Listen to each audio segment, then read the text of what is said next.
Maulid, saudara, menceritakan sejarah Nabi, cerita Nabi, saudara, betul.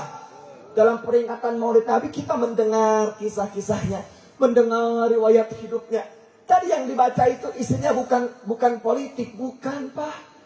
Yang tadi dibaca Maulid Nabi isinya bukan tentang harta, bukan tentang politik, bukan.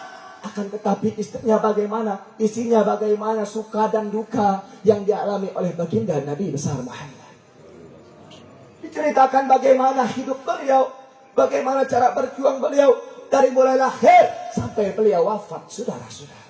Sedangkan mendengar riwayat hidup Nabi, keagungannya begitu indah, keutamaannya begitu indah. Allah saja dalam Al-Quran berfirman, kata Allah, wa kullana naqussu 'alaika min anba'ir rusul ma nusabitu bihi fu'ada.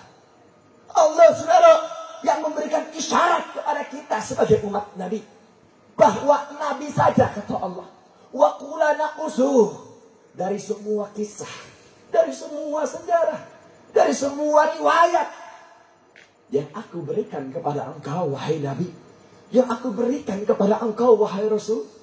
Kisah siapa yang Allah berikan kepada Nabi? Kisah para Rasul-Rasul terdahulu, saudara, yang Allah berikan kepada Nabi. Di mana Allah berikan kisah para Rasul kepada Nabi? Dalam Al-Quran, saudara. Kita lihat, tanpa kita sadar atau tidak sadar, saudara, ngerti atau tidak ngerti, dalam Al-Quran Allah memberikan sejarah hidup para Nabi kepada kita, saudara. Kata Allah, wa kullana naqussu 'alaika min anba'ir rasul, dari semua kisah riwayat hidup para nabi aku berikan kepada engkau, wahai Rasulullah, wahai Muhammad. Untuk apa Allah berikan kisah para rasul? Kata Allah, ma nusabbitu bihi fu'adak, yaitu kisah yang dengannya agar aku teguhkan kau punya jiwa, agar aku teguhkan kau punya hati. Subhanallah. Padahal kita tahu, Pak, bahwa Rasulullah Sallallahu Alaihi Wasallam yang kita peringati maulidnya pada malam hari ini adalah seorang manusia yang sempurna. Betul? Betul? Al-insan al-kamil khuluqan wa khalaqah. Sayyiduna Muhammad, manusia yang paling sempurna, akhlaknya sempurna, kepribadiannya sempurna, jasadnya rupanya sempurna. Bahkan tiada iman yang paling kuat, tiada iman yang paling hebat kecuali iman Sayyiduna Muhammad. Imannya paling kuat, salatnya paling bagus, zikirnya paling khusyuk, saudara. Nabi Muhammad imannya sudah kuat, hatinya sudah kuat, jiwanya sudah mantap. Tetap Allah berikan sejarah dalam Al-Quran. Kata Allah, ma nusabbitu bihi fu'adah, kisah yang dengannya agar aku teguhkan kau punya hati, agar aku teguhkan kau punya jiwa. Kalau Nabi saja yang sudah sempurna, Pak.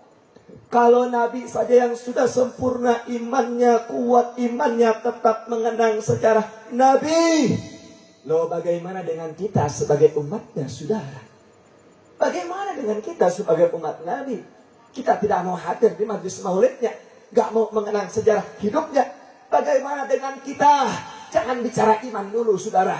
Nih, mata kita nih, kadang kita pandangkan kepada pandangan yang haram. Telinga kita perdengarkan kepada pendengaran yang haram. Mulut kita sering ngomongin orang, ketus sama orang, judes sama orang, nyakitin orang. Omongan kita terkadang kita ngomongin yang haram. Kaki kita terkadang kita berat melangkah ke masjid, berat melangkah ke majelis ilmu. Sering terkadang kaki kita melangkah ke tempat yang haram. Tangan kita terkadang kita gunakan untuk menerima dan memberi yang haram. Min amba'il aula. Kalau Nabi saja yang sempurna tetap mengenang Rasulullah. Kata Allah, ma nusabbitu bihi fu'adak. Karena dengan kisah itu, agar aku teguhkan kau punya hati, agar aku teguhkan kau punya jiwa. Nabi yang sudah teguh tetap mengenang. Maka kita sebagai umatnya, saudara, yang penuh dengan dosa, yang penuh dengan kesalahan, yang iman kita terkadang goyah, min amba'il aula, lebih wajib untuk kita mengenang sejarah Sayyidina Muhammad. Sallu ala Nabi Muhammad, sallu alaihi ala. Bagaimana mungkin, saudara, kita akan jauh dari majlis maulidnya, Sedangkan Nabi saja yang sudah sempurna tetap mengenang sejarah. Makanya bohong, makanya dusta, saudara, bagi orang-orang yang mengaku syariatnya kuat, tauhidnya mantap, tetapi mereka tidak mau hadir ke majlis maulidnya Nabi. Saudara, kita hidup ini untuk apa? Ingat saudara, hidup itu sementara, betul? Betul? Ingat, kelak nanti apa yang akan kita bawa? Gak ada yang kita bawa. Harta kita gak kita bawa, betul? Saya tanya, kalau kita mati, mobil ikut gak ke kuburan? Mobil ikut gak? Saya tanya, kalau kita mati, saudara, saya tanya, handphone yang canggih ikut ke kuburan gak? Rumah ikut gak? Mobil mewah ikut gak? Tanahnya yang besar ikut gak? Gak ada, saudara. Lalu kemudian apa yang mau kita sombongin? Kalau mati kita sendiri, betul? Betul? Saya tanya semua umat Islam, jawab yang kompak. Saudara, kita ahli surga apa bukan? Ahli surga apa bukan? Tapi takut gak sama neraka? Takut gak sama neraka? Betul? Yakin? Kalau kita takut, saudara, sama neraka, kenapa kita tidak mau berbuat baik? Terutama mengenang Sayyidina Muhammad. Beliau seorang nabi, saudara, yang kita peringati maulidnya pada malam hari ini. Bukan lagi harta yang beliau korbankan, tetapi sekaligus nyawa beliau korbankan untuk umat Islam, saudara. Allah sendiri yang nyatakan dalam Al-Quran Al-Karim bahwa Nabi, saudara, yang kita peringati maulidnya pada malam hari ini adalah seorang Nabi yang semasa hidupnya penuh suka dan duka, saudara. Kalau kita lihat buku-buku sejarah, kitab sejarah Nabi, berapa banyak suka dan duka yang dialami oleh Nabi, saudara. Bahkan Bapak-bapak tahu, saudara, tegaknya Islam ini berkat perjuangan Nabi. Anda tahu perjuangannya? Dulu itu Nabi pernah diberikan teror demi teror oleh orang-orang kafir, saudara. Orang kafir gak berani teror fisik Nabi, gak berani sakitin Nabi secara fisik. Apa yang mereka teror terlebih dahulu? Apa yang mereka ancam? Orang kafir ancam satu persatu para sahabatnya, saudara. Lihat perjuangan para sahabat, saudara, agar Islam sampai kepada kita, agar syariat tegak di bumi kita, saudara. Sayyidina Bilal bin Rabah, saudara, sahabat Nabi, diseret oleh orang kafir, saudara, disiksa, ditelanjangi badannya, saudara, dijemur di padang pasir yang panas, ditindih dengan batu karang yang besar, beliau dicambuk, ditendang, saudara, dipukul oleh orang kafir, dipaksa agar murtad keluar dari Islam, saudara. Ini sahabat Nabi, Sayyidina Bilal, dijemur, saudara, dicambuk, saudara, dipaksa agar murtad keluar dari Islam. Tetapi Sayyidina Bilal, saudara, agar Islam sampai kepada kita, beliau hanya menjawab Allahu Ahad, Ahad, Ahad. Anda tahu sahabat Nabi yang lain, saudara, ada yang diperiska, saudara, kepalanya dengan besi yang panas. Itu kepalanya diperiska dengan besi yang panas sampai mendidih kepalanya, saudara. Bahkan Anda tahu, saudara, ada sahabat Nabi yang diseret oleh orang kafir, oleh Abu Jahal, saudara. Bukan hanya diseret, dia diikat tangan dan kakinya, saudara. Kemudian dipaksa untuk murtad keluar dari Islam. Dipaksa, saudara, dicambuk, ditendang oleh Abu Jahal, saudara, dipaksa agar murtad keluar dari Islam. Bahkan diancam, kalau kamu tidak mau keluar dari Islam, kami akan seret kedua orang tuamu, akan kami bunuh di hadapan. Siapa sahabat Nabi ini? Beliau namanya adalah Ammar bin Yasir, saudara. Begitu Ammar bin Yasir kuat dengan imannya, saudara, itu semua beliau lakukan untuk Nabi, untuk Islam, agar Islam sampai ke kita, agar Islam syariatnya tegak, agar kita bisa merasakan kenikmatannya. Beliau mempertahankan imannya walaupun nyawanya terancam, saudara. Bukan hanya nyawa Ammar bin Yasir, tetapi nyawa kedua orang tuanya yang sudah tua renta. Tidak lama kemudian orang tuanya diseret oleh Abu Jahal dan kawan-kawan, saudara, di hadapan Ammar bin Yasir. Ini para orang-orang kafir mengatakan, "Hei Ammar bin Yasir, kalau kau tidak mau tinggalkan Islam, kalau kau tidak mau padankan dakwah Islam, kalau kau tidak mau jauhi Muhammad, kalau kau tidak mau keluar dari Islam, ini ayah dan ibumu akan kami bunuh. Bayangkan Pak, seorang anak melihat kedua orang tuanya disiksa, sudah. Udah tua renta, dicambuk, diikat, saudara, agar mereka semua murtad. Dalam keadaan genting, saudara, Ammar bin Yasir sang anak hanya meneteskan air mata melihat ibunya disiksa, melihat ibunya dipukulin, saudara. Akhirnya di masa-masa tegang tersebut, ini ibunya mengeluarkan sebuah kalimat, saudara.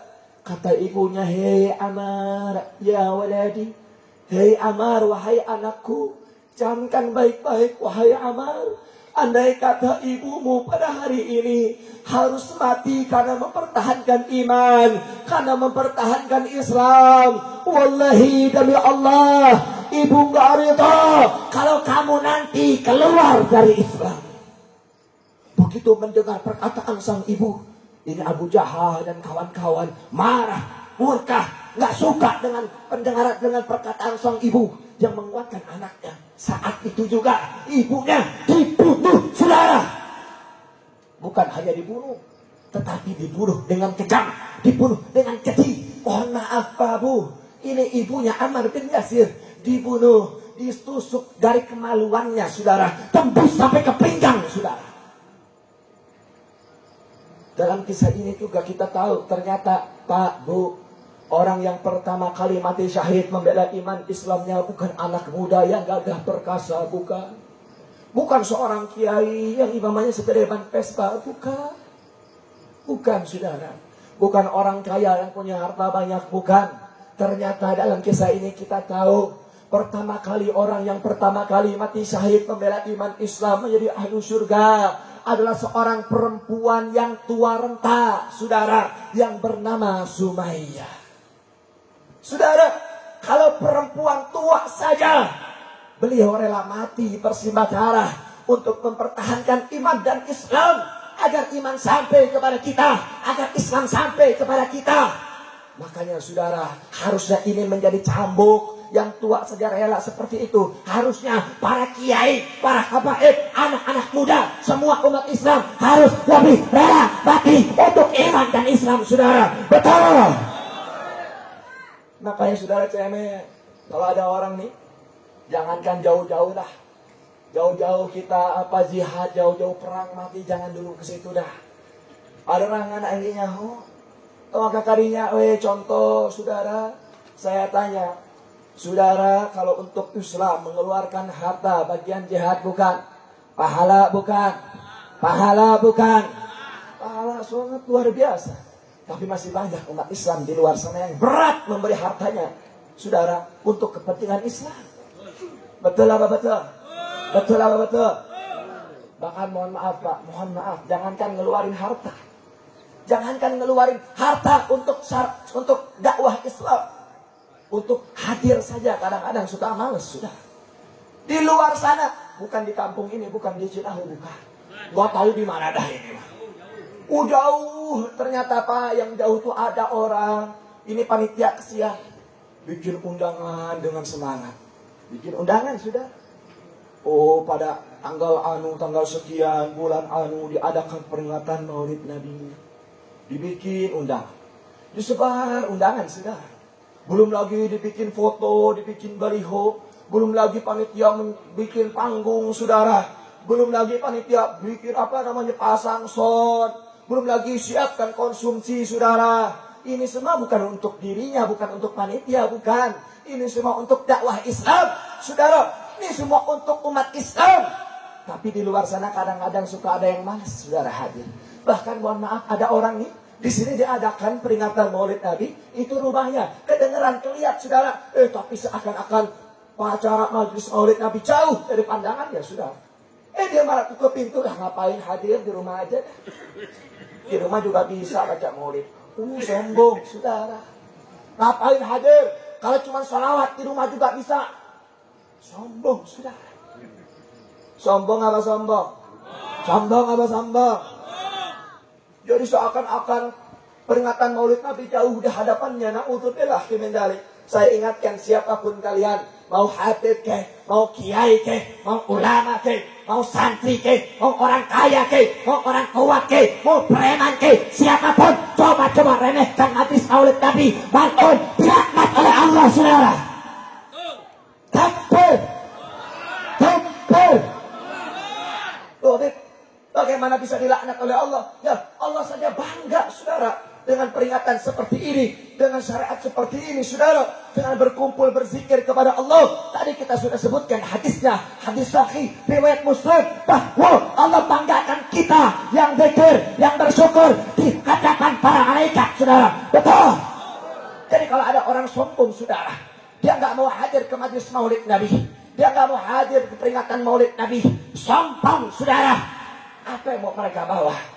Hartanya, jiwanya, saudara. Gak ada yang selamatkan kita, saudara, kecuali amal. Betul? Betul. Makanya saya ingatkan Pak, Bu, ingat, suatu ketika kita akan mati. Betul apa betul? Pasti mati, saudara. Pasti mati. Gak ada yang hidup kekal abadi, saudara. Apa yang mau kita bawa? Selama ini, saudara, cukup. Kita sudah sibuk dengan dunia kita, cukup. Cukup, sudah. Bukan gak boleh cari harta, boleh, silakan cari harta yang banyak. Tapi balance tuh. Ingat, saudara, nikmat yang paling besar adalah anugerah Allah, yang paling besar adalah Sayyidina Muhammad. Lihat bagaimana perjuangan beliau sampai sahabatnya, saudara, mati satu persatu. Bahkan kalau kita mau tahu, Pak, bagaimana jasa Nabi, saudara, bagaimana suka duka Nabi, Anda tahu suatu ketika Nabi itu pernah diboikot oleh orang-orang kafir. Diboikot, Pak. Nabi dengan para sahabat gak bisa kemana-mana, hanya di wilayah tertentu. Diberikan petisi oleh orang kafir. Jadi saat itu orang kafir membuat petisi surat perjanjian. Saudara, barang siapa yang jual beli dengan Nabi dan lain sebagainya akan dihukum berat, saudara. Semua disetujui oleh para pemuka-pemuka Arab, oleh orang-orang kafir. Jadi Nabi gak bisa berkutik, gak bisa dakwah keluar. Nabi diboikot, gak boleh jual beli, gak bisa beli gandum, saudara, gak bisa beli apapun. Uangnya gak berlaku, saudara. Apa dagangan Nabi sama sahabat gak laku. Anda tahu Nabi tetap tegar, saudara. Nabi tetap kuat, saudara. Bahkan perbekalan Nabi seperti gandum, roti dan lain-lain, kurma, air. 1 bulan aman, sudah. 2 bulan aman. 3 bulan aman. Tahun pertama aman. Tahun kedua mulailah perbekalan Nabi habis, sudah. Habis satu persatu.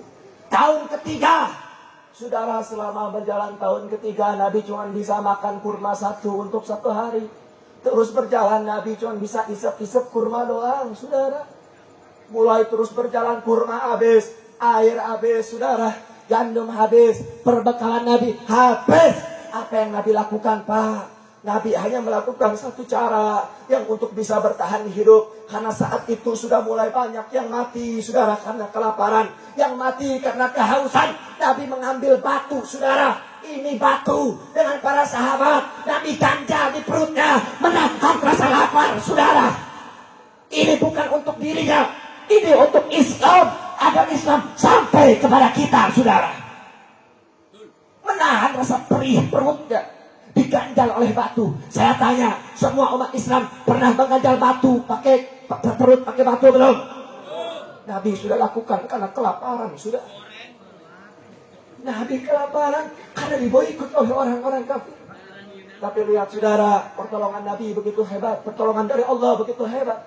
Karena Nabi terus bersatu dengan para sahabat, terus bertegak, saudara. Terus Nabi bersatu, bersaudara dengan para sahabat. Akhirnya alaikum bil jamaah fa inna yadallahi ma'al jamaah. Akhirnya, saudara, Allah memberikan pertolongan yang hebat. Di saat-saat itulah Nabi akhirnya diberikan, saudara, pertolongan oleh Allah. Akhirnya Nabi memberikan kabar kepada para sahabat. Hai para sahabat, kalian harus memberanikan diri untuk berjumpa dengan orang-orang kafir Quraisy. Saat ini mereka berkumpul di hadapan Ka'bah. Jadi petisi yang ditulis, surat perjanjian yang ditulis untuk memboikot Nabi, mereka simpan di dalam, saudara. Mereka simpan di dalam kotak, disimpan dalam Ka'bah, sudah. Nabi perintahkan sahabatnya, yaitu saudara Ja'far, untuk mendatangi para pemuka Arab, bangsa kafir Quraisy, sudah. Dan mereka dan akhirnya Sayyidina Ja'far saudara mengatakan di hadapan para pemuka, kalian para tokoh Quraisy, itu petisi yang kalian tulis, surat perjanjian yang kalian tulis di atas kulit hewan yang sudah dipermak dan dikuatkan, itu petisinya sudah hancur, lenyap semua, habis dimakan oleh rakyat. Oh, kata pemuka Arab, kata tokoh, ini Ja'far ada-ada aja. Mereka ketawa sudah. Ini pasti perbuatan Muhammad. Ini pasti Muhammad nih yang bohong nih. Apa akhirnya saudara, ada satu dari tokoh mereka mengatakan begini saja. Kalau perkataan Ja'far nih yang kata Muhammad benar, kita batalkan boikotnya. Tapi kalau perkataannya benar, boikotnya batal. Tapi kalau perkataan Muhammad salah, lebih perpanjang lagi saja boikotnya. Semua setuju, didorong pintu Ka'bah rame-rame, dibuka petisi yang ada dalam kotak saudara. Dibuka petisi, semua hancur, lenyap, dimakan oleh rakyat sudah. Hanya tersisa sebesar koin sudah. Dan di dalam sebesar koin tersebut yang tersisa nggak dimakan oleh rakyat adalah lafaz Allah sudah. Jadi ternyata orang-orang kafir zaman dulu juga sering kalau tulis surat ada bismillahnya sudah. Nah, yang sebesar koin tersebut adalah lafaz bismillah. Jadi mereka tulis dengan nama dengan nama Tuhan ini, Tuhan. Mereka tulis semua berhala mereka saudara. Tapi semua hancur, semua lenyap, semua habis dimakan rakyat. Hanya lafaz bismillah, rakyat gak mau makan sudah. Sampai seperti itu perjuangan Nabi sudah. Menahan lapar. Apa perjuangan kita saudara untuk Nabi? Apa sih? Kadang-kadang saudara kita hanya mengaku Islam, tapi kadang lupa dengan yang dicintai oleh Nabi. Lupa dengan anak-anak yatim, orang-orang yang dicintai oleh Nabi. Padahal kita tahu, kata Nabi, ana wa kafnal yatim hakada, kata Nabi, saya dengan orang-orang yatim itu seperti dua jari ini, selalu berdampingan, tidak akan pernah terpisah. Maka selamat bagi Anda yang sayang kepada orang-orang yatim, karena nanti akan dibanggakan oleh Nabi. Tapi saudara, hati-hati bagi kalian yang membenci anak-anak yatim, membenci orang-orang yang dicintai oleh Allah dan Nabi-Nya, membenci para ulama, membenci para kiai. Hati-hati saudara, nanti akan diminta pertanggungjawaban. Na'udzubillah summa na'udzubillah. Banyak saudara, padahal kita tahu warisan Nabi itu bukan harta, bukan tahta, bukan mutiara, bukan emas, bukan dirham, bukan uang yang banyak, bukan mobil yang mewah, bukan rumah yang megah. Akan tetapi warisan Nabi adalah akhlaknya, waraknya, khaufnya, qanaahnya, zuhudnya, ibadahnya, istiqamahnya. Itu warisan Nabi Muhammad. Di mana kita bisa dapatkan warisan Nabi? Ya di tempat seperti ini sudah, di masjidnya, di madrasahnya, di majlis ilmunya. Itulah tempat di mana kita mendapatkan warisan Nabi Muhammad. Makanya pulang dari tempat ini saudara, bawa akhlak Nabi, bawa warak Nabi, bawa khauf Nabi, bawa qanaah Nabi, saudara bawa, agar kita selamat dunia wal akhirat. Amin ya rabbal alamin. Dan terakhir saya ingatkan, jangan sekali-kali kita menyakiti hati Nabi saudara. Terakhir saya ingatkan, setelah panjang lebar saya ingatkan tentang keutamaan duduk di majlis maulidnya Nabi. Terakhir sekali saya ingin ingatkan terus dan ingatkan terus, jangan sekali-kali sakitin hati Nabi Muhammad. Apa yang bisa nyakitin hati Nabi? Menjelek-jelekkan kedua orang tua Nabi, berkata bahwa mereka orang tua Nabi adalah ahli neraka. Hati-hati saudara. Seperti yang dikatakan oleh kaum Wahabi, bahwa ayah dan ibunda Nabi masuk neraka. Hati-hati, itu sakitin Nabi saudara. Ayah dan ibu Nabi adalah min ahli fatra. Mereka saudara ahli surga, mereka masuk surga. Atau yang bisa nyakitin hati Nabi, menjelek-jelekan daripada istri-istri Nabi. Sekarang banyak saudara yang menjelek-jelekan istri Nabi. Hati-hati itu bisa menyakiti hati Nabi Muhammad. Jadi kalau bapak-bapak, ibu-ibu hadir di satu tabligh akbar, hadir di satu majlis ta'lim, hadir di perkumpulan, ustadznya, habibnya, kiainya, menjelek-jelekan istri Nabi, menjelek-jelekan para sahabat Nabi, menjelek-jelekan orang tua Nabi, bubar, jangan dengerin saudara. Itu bukan ahlu sunnah wal jamaah. Hati saudara, ingat baik-baik, jangan sakitin Nabi Muhammad Sallallahu Alaihi Wasallam. Jangan jelek-jelekin para sahabat, saudara. Gak boleh. Hormati para sahabat Nabi. Mereka berjuang bersama Nabi, saudara. Dan juga hati-hati, yang bisa menyakitin Nabi adalah salah satu di antaranya adalah yaitu menjelek-jelekan, tidak menghargai, tidak memberikan kasih sayang kepada semua anak keturunan Nabi, saudara. Itu kita perlu catat baik-baik. Lebih dari 100 kitab nasab, Pak, di seluruh dunia dicatat bahwa nasab yang nyambung kepada Rasulullah harus diberikan cinta dan kasih sayang. Yang menjadi pertanyaan, kenapa kok ada para ulama yang menjadi ahlun nasab? Kok ada para wali-wali kita, saudara, para salafun saleh yang mencatat keturunan Nabi yang tersambung sama Rasulullah, dicatat nasabnya. Dan kok apa manfaatnya? Apa ini untuk tahta, untuk saudara, untuk wibawanya? Bukan. Kenapa lebih dari 100 kitab dicatat, saudara, mencatat nasab yang tersambung oleh Rasulullah? Karena sebagian syariat Islam ada yang berdampingan dengan nasab yang menyambung kepada Rasulullah. Seperti contohnya, anak keturunan Rasulullah nggak boleh diberikan zakat, nggak boleh menerima zakat, haram. Agar kita tahu mana yang nyambung kepada Rasulullah, agar umat Islam tahu mana yang harus diberikan zakat, mana yang nggak boleh diberikan zakat. Tercatat nasabnya, saudara, agar bisa tahu mana anak keturunan Nabi. Termasuk, saudara, di seluruh dunia dicatat nasab-nasab keturunan Nabi. Termasuk di Indonesia dicatat nasab-nasab keturunan Nabi. Di Indonesia banyak yang dicatat adalah dari klan Ba'alawi, saudara. Yang sering kita sebut para habaib. Mereka dicatat nasabnya, saudara. Tersambung sampai Rasulullah. Dari dulu nggak ada yang mempermasalahkan, saudara. Justru ini menjadi sebuah keharusan, saudara. Kenapa? Karena dalam Al-Quran Allah nyatakan, Qul la as'alukum alaihi ajra ila mawaddata fil qurbah. Qul, katakan hai Nabi, katakan hai Rasul, kepada segenap kau punya umat. Kau katakan bahwa aku Muhammad tidak meminta jasa apapun, upah apapun atas semua jasaku, kecuali ila mawaddata fil qurbah, kecuali cinta dan kasih sayang kepada semua anak keturunanku. Al-Qurba dalam kitab tafsir, saudara, ada yang mengatakan itu keluarga Nabi yang di rumahnya. Ada juga mengatakan sahabat Nabi. Tapi yang menarik, yang paling kuat adalah setiap anak keturunan Nabi yang nyambung kepada Rasulullah nasabnya itu adalah Al-Qurba. Agar kita tahu mana yang harus kita berikan cinta dan kasih sayang, tercatatlah nasab-nasab para habaib, saudara. Kira-kira jelas apa jelas? Jelas apa jelas? Agar kita tahu di mana yang kita berikan cinta dan kasih sayang. Tanpa memandang ilmu, tanpa memandang apapun. Yang terpandang adalah darahnya yang menyambung kepada Rasulullah. Mana yang mesti kita berikan cinta dan kasih sayang? Hati, cinta dan kasih sayang beda. Cinta dan kasih sayang itu, saudara, bukan untuk diikuti, bukan. Makanya dicatat, oh ini harus diberikan cinta dan kasih sayang. Kira-kira setuju gak? Setuju gak? Kira-kira jelas apa jelas? Ngerti apa ngerti? Saudara, saya ingatkan, hati-hati dengan orang-orang yang mendorong opini yang sesat, sudah. Yang memecah belah umat. Tiba-tiba, saudara, muncul satu orang. Imamahnya ini gudangnya segede ban Vespa.